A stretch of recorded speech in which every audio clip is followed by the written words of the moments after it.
La música del disco Ozagertxilu es una vez más sostén del aragonés, una lengua que usan por primera vez muchos de los grupos que participan en la grabación, como es el caso de La Máquina de Turing, que ha convertido su canción Cometa en Milorcha. Aunque no hablamos aragonés ninguno de los dos, siempre nos había llamado la atención, empezó como algo muy bonito.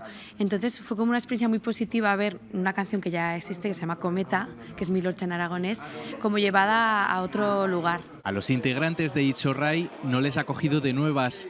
Este proyecto les ha permitido reeditar el tema Carta de Amor del disco Último Grito que publicaban en 1997. Siempre hemos tenido ese nexo con la lengua aragonesa, siempre. Y en defensa, pues con el Gallo Fablán, siempre teníamos ahí una cohesión. Cada año 20 formaciones autóctonas utilizan sus melodías y sus letras para difundir esta lengua. Cada año es más difícil, ¿no? La cosa en el mundo del aragonés, esto es un patrimonio que tenemos en Aragón y que cal conservarlo, cal cuidarlo. 120 grupos y artistas, desde Carmen París hasta los titiriteros de Binefar, cada uno en su estilo, han aportado su granito de arena para conservar este patrimonio.